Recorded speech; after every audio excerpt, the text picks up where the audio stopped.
So you may or may not have Good Times bourbon in your area, but if you do, you've definitely seen them.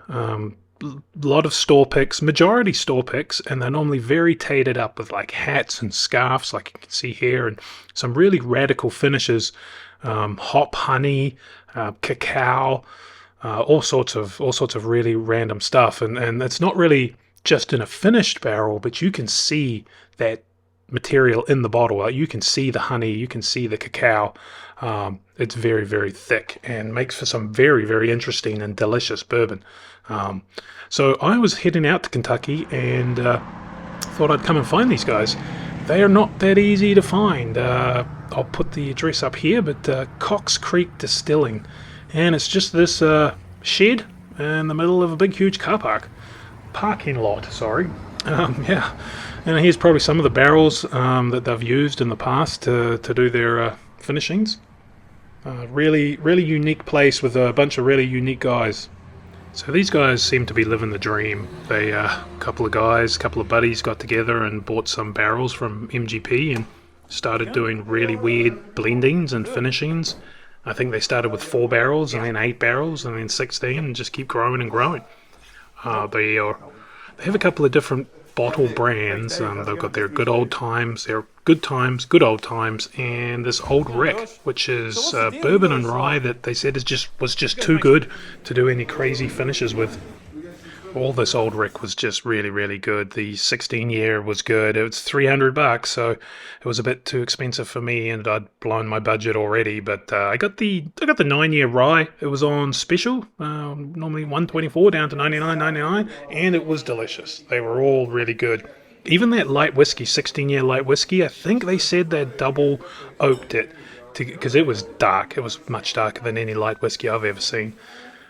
Now, as of the start of 2024, all their distribution is through store picks, basically. So people get to come in and do a store pick. But the difference with these guys is they allow their customers to specify everything about the barrel. They've even had customers that said, "Hey, man, we want to put some cacao in there, or chocolate, or honey and chocolate." So every barrel, every store pick is unique, and that's something that's really special about it. And you can come up with some really, really delicious, almost liqueur level bourbons. Good Old Times 8-year Robusto Bold cigar. So this one is finished in Madeira, sherry, cognac, Armagnac, and it's 8 years old. This is a tawny port that's also 8 years old. That is a Robusto Bold 8-year. This is a Grand Marnier creamsicle that is outstanding. Sounds wonderful. Yeah, it's not big on the care about. A Browner Hawaiian honey. Now, is that one the cigar as well? No, that is okay, not. That is okay. a, I really liked the cigar. You like the Ambarana? Okay. Are all your cigars got the Ambarana finish on them, or? No, well, we have done one, but none of these do. None of those None do. of these. Okay. So I can get you a blend. We can try a few. You can let me know what you think. The Mexican vanilla one, the stickers are normally, what's that Mexican lady, the actress? What's her name? Someone got.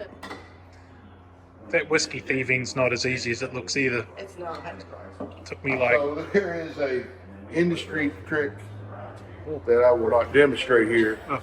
But if one is in a hurry, they can put their lips on this Oh, and suck until they get it pulled up. And that does speed the process along. got it. But for those of us that are trying to be more hygienic, we'll just take as long as it takes. So with these particular barrels, this is an Armagnac barrel. This is the finishing process of our cigars. These barrels are huge. A typical bourbon barrel like that one over there, that's a 53-gallon barrel. I forget the exact measurements on this, but it's well over 100 gallons. So, by the time you put 53 gallons, because again, all this is single barrel, barrel proof, right? So we're putting one barrel in a 100-gallon barrel, less than half full. I feel yeah. It makes the thieving process take just a little bit longer.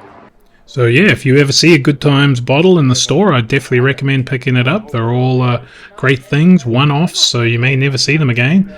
And if you're ever in the area, definitely go out and check them out there in Cox Creek, Kentucky. Well, hope you liked the quick video, and see you next time.